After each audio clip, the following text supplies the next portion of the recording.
My guest this week is a YouTuber, a free speech activist, a men's rights activist, and more than meets the eye. Blair White, welcome to the Rubin Report. Hi, Dave. Thanks for having me. Thanks for doing this. You know, every couple weeks I suddenly get a burst of tweets where people are saying, this is the person you got to talk to now. And you were the person over the past couple weeks that everyone said, you've got to talk to Blair. Let's make it happen.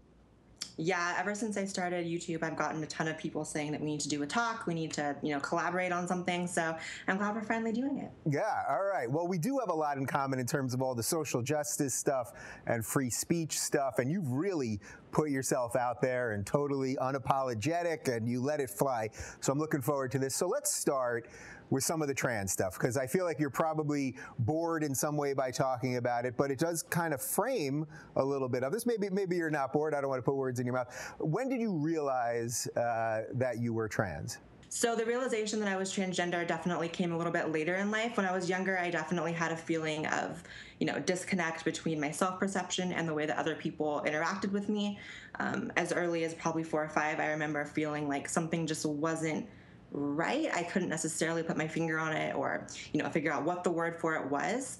As I got older, I kind of realized that I was able to take my life into my own hands and do what the medical community calls transition and, live my life how I saw fit. Yeah. So when did you first, you're 4 or 5 years old, you realize something's a little different or a little off or however you want to phrase it? Like what? Do you have an example of like what made you think there's something going on here? I remember being in kindergarten and feeling like all the activities that were, segregated amongst the sexes, I always had a natural inclination to want to do what the girls were assigned to do in there, putting backpacks away in the pink and blue cubbies. I always wanted the pink one, not because it was an aesthetic thing, like, oh, I like pink. It was more because I literally felt like that was where I was supposed to be. Yeah. And then what about as you got a little bit older? So now you're 4 or 5, you're now maybe in like junior high. Were those trends just continuing, or was there anything else that was popping up? Yeah, that thread definitely continued throughout my life.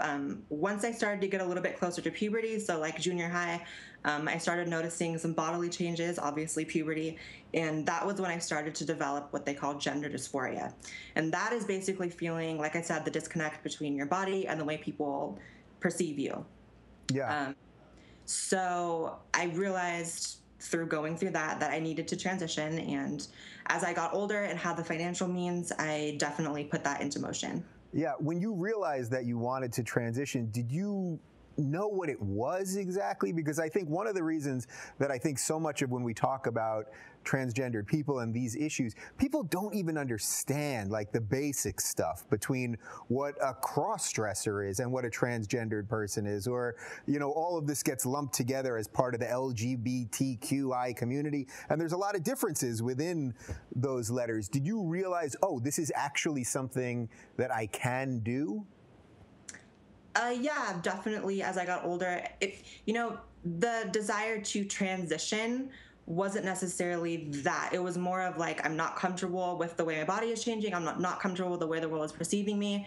And it took learning what transitioning was to understand, well, this might be my ticket to, being happy. And it definitely was. I'm not one of those trans people who thinks that anyone who feels any type of, dysphoria or whatever need to transition. I think it's the wrong decision for some people, and some people do regret it.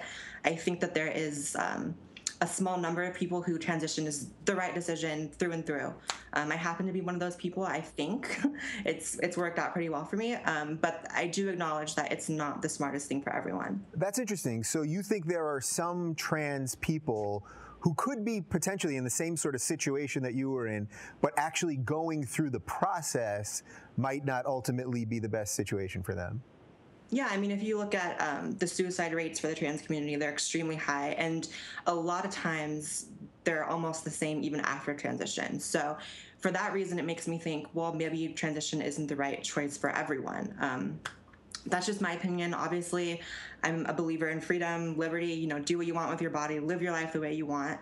I just don't like the idea that anyone who feels like they're feminine if they're males should alter their body. I don't think that's a good route for everyone. Yeah, the suicide rate post transitioning is sort of interesting because it's almost like a certain amount of these people, I would assume, they think that suddenly at the end of that road is the golden ticket, right? It's the pot of gold where all of their problems are going to be solved, but there's still a lot of work to be done after, right? Yeah, I mean, transition is just the beginning of your life. I didn't transition because that was going to be, the goalpost. I transitioned because, okay, let me get this out of the way and then focus on my career and focus on living my life and just being a normal person. I think that a lot of people, I've been pretty lucky that transitioning didn't come super difficult for me. I had the means to, do what I wanted to do, and I'm still doing what I want to do.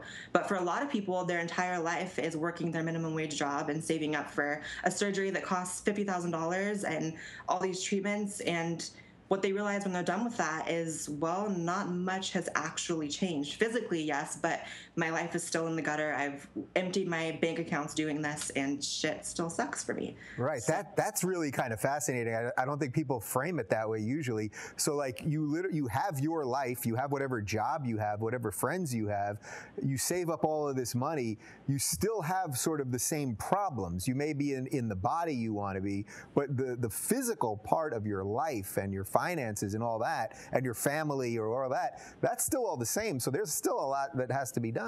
Yeah, there's so much more to life than, what you look like. And I'm not trivializing transgenderism like it's just about what you look like, but at the same time, transition is just changing what you look like. And there's just so much more to life. Yeah, it's interesting. You used the word normal a second ago, which I know in this conversation, sometimes when you say that to people, you say, well, they just want to be normal, or I just want to be normal, or that triggers people, that phrase normal. But I'm guessing it doesn't trigger you because you used it, so it's okay. Yeah. I mean, I will be the first to say being transgender is abnormal. It's abnormal. It's not common. If you're transgender, you're an extremely small minority. It's just not mainstream. So, but I don't think that abnormal is necessarily a negative descriptor. I just think it's not the status quo. It's just not the status quo. Yeah, I like that. So let's talk about how it's sort of become mainstream, because very quickly, it seemed to me that for gay rights, although it obviously took a long time, suddenly within like a 5-year span, it became like cool, and then marriage happened and it's all good now. You know what I mean? Yes, there's still problems, of course, but it's pretty good for gay people in most Western societies, certainly in America right now. Not to say it's perfect, but it's pretty good. The trans issue happened so quickly on the heels of gay marriage, a lot because of Caitlyn Jenner. So what did you make of just sort of the transitioning of Caitlyn Jenner, someone doing it so publicly, and then also the media thing that went on behind that? Yeah, it was really interesting for trans people to watch that go down. I mean, it was like watching, I don't even know what. But what was really interesting to me was when Caitlyn Jenner came out, she was heralded as this like brave, amazing person. She was beautiful. She was stunning. She was just everything people wanted in a trans person. And then she sort of started opening her mouth and people realized like, oh, she's still a conservative. Yeah, she's a Republican, which is, that's worse than being trans. It is. Yeah. We'll get into that later, but it is. Yeah. And people turn on her completely. She's the most hated person. Because before it was just like the super far right conservatives that were like, I don't like that. And now it's everyone, because everyone hates everyone hates conservatives more than anything. Right. I guess conservatives don't hate conservatives. I think most people secretly don't, but this PC machine has us all tricked into who we hate. But we'll get to that in a little bit. Do you think there's a risk when something happens so quickly? This is partly what I've seen, that people didn't know much about trans issues because, as you said, it's a very, very tiny minority. Now, I would be for protecting any minority in any way that you can, but that when something becomes so public so quickly that everyone kind of goes crazy about it. So in the Caitlyn example, it's like she came out and then it was like everybody suddenly was the trans ally and trans hero, and it seemed like virtue signaling more than something that seemed real to me. Oh, absolutely. I mean, listen, I think that as a trans person, you can't have this expectation that everyone is going to, A, understand you because how could they? And B, accept you, because why would they? It's literally, it's just being trans. Like I said earlier, there's so much more to being a person. Like for me, someone being trans or not being trans or being straight or being gay, it's like, okay, but what do you do? Like, who are you? What are your actual virtues beyond trans is amazing and everyone should accept it? What are your real virtues? That's what's important to me. It's almost like you care about the individual. What a radical thought. Yeah, definitely. Total radical thought. All right, so obviously if we're talking about trans issues, we have to talk about the bathroom law in North Carolina. When at the top of the show, I sort of laid it out for everybody. And I'm guessing you're obviously not for the law, correct? I'm not for or against the law. I genuinely, I feel like I'm speaking for a lot of trans people right now. I don't usually feel comfortable saying that I speak for anyone, but I feel like in saying this, I'm comfortable saying this. Most people don't care. Most of us do not care who's going into what bathroom, etc. I think that both sides of the political spectrum really, brought this into something that it really didn't need to be. I mean, trans people have used the bathrooms for as long as there's been bathrooms in trans people. Right. And no one's had an issue. I don't know. The left was wanting like gender neutral bathrooms, which is a war trans people did not ask them to fight. We don't want gender neutral bathrooms. We just want to use the regular bathrooms. We don't want to, fine businesses for not, spending all their money to build these new bathrooms. And the right was making it seem like, this huge rape hysteria, which was also fallacious. It was just all so silly to me, just like the Caitlyn thing. It's interesting as a trans person to sit and watch the media circus around these issues when I'm just living my life. Yeah, you're just trying to live your life. And as you said, I love the way you frame that. And it's partly what I said at the top of the show. But it's like you and every other trans person for a long time has been using whatever bathroom they felt was appropriate. And as far as I know, there wasn't some massive problem related to this. So you have a Republican legislature that makes it a problem. And then you have the federal government come in and say, well, we're going to start cutting funding if you don't do what we want. And I don't think you're for bigger government in a case like this either, right? No, absolutely not. And, that's an important thing to note, because the left, like I said, often fights wars that we don't ask them to. And for instance, in New York, they, I believe, have started fining people for not using proper pronouns. And that's not even just including he and she. It's like Z and Zer and Zim and all that shit. Right. So it's like trans people already have an unemployment rate that's, I think, like 3 or 4 times the national average. And so you're really screwing over trans people by pushing this, virtue legislation, basically by adding, a liability on the head of anyone they want to hire that might be trans. Yes.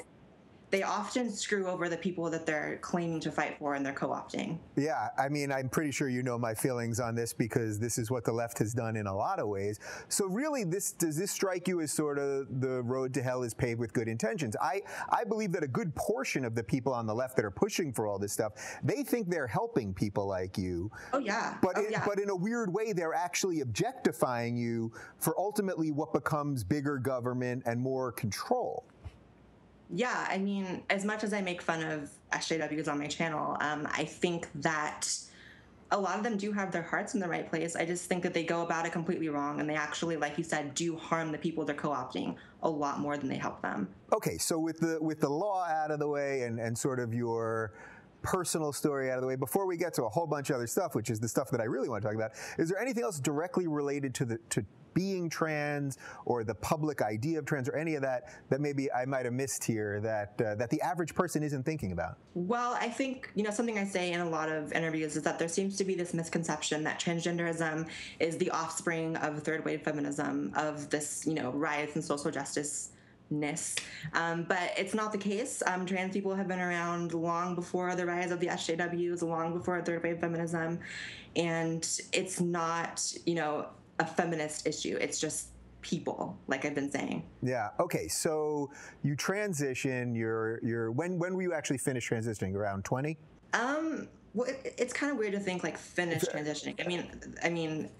There can always be things that you want to do, but in terms of just living my life as a woman, being me, then I accomplished that probably within 6 months of starting. So that's pretty quick. Okay, so you do that, and now as you said, you're 22 years old. When did you decide that I'm going to be someone that talks about this. It's one thing to live my life, as you said, but now you said, I'm going to put myself out there and I'm going to take pretty unpopular opinions, or at least opinions that are contrary to what the media will constantly push a trans person should be like. Well, I decided to start my channel because I was, like I said earlier, I was just sick of being co-opted. I was sick of SJWs having this monopoly on anything trans. I mean, anyone who wants to check it out now, Google anything to do with transgenderism. The only things that pop up pretty much besides some actual scientific studies are, Tumblr pages and, leftist media. So I didn't like that my identity was being, politicized by them. So that was kind of the main reason. And then also, they're just topics I find interesting. I actually don't talk about transgenderism that much on my channel. Yeah. I talk about feminism, Islam, Black Lives Matter, a lot of different things. So it was kind of just a means to speak my mind. Yeah, all right. Well, we're gonna dive into all that stuff. Don't worry about it. I'm not letting you get out of here without going into some of that stuff, at least. Get me in trouble. Yeah. Well, if you get into trouble, it's on you, not on me. But so when you decided to do the public part of this, did you have any pushback from friends or family, or were you concerned about your safety at all, or anything like that? Oh, you mean YouTube? Yeah. Once you decided to put these videos out there, yeah. Yeah, stuff went down when I started my YouTube. People often comment on my channel saying like, oh, you're trans, so you can say all these things that I can't say as a straight white male. Actually, I think it's the opposite. I think I get way more blowback because I'm trans and I am speaking out against, SJWs. I think that they often see me as a traitor of sorts. And so the amount of hell I got from starting YouTube was crazy. I lost a ton of friends. I had feminists trying to get me evicted from my apartment at the time. My roommates were awful to me, so it wasn't easy starting it, but luckily I'm in a good situation now living with my boyfriend and I can do my videos and whatever, but definitely pushback. Yeah. Isn't that interesting? The so-called tolerant side, once you start speaking about what you as an individual think, suddenly not so tolerant, huh?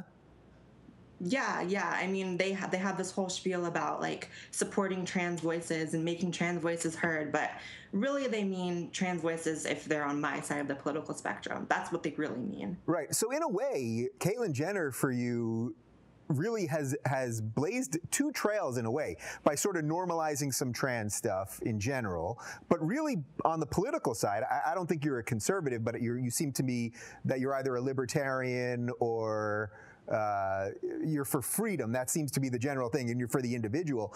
But by her taking that position, as we said earlier, kind of flipped everything on its head. So she's really like blazing trails all over the place, that's what you're supposed to do, right? Or am I wrong on that one? What do you think?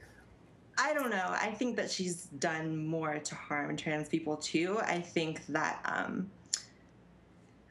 lot of conservatives don't like her. I think she says a lot of really weird things, and just her behavior is really weird. And the fact that the biggest conservative trans icon like killed someone in a car crash, I don't think she's been super great.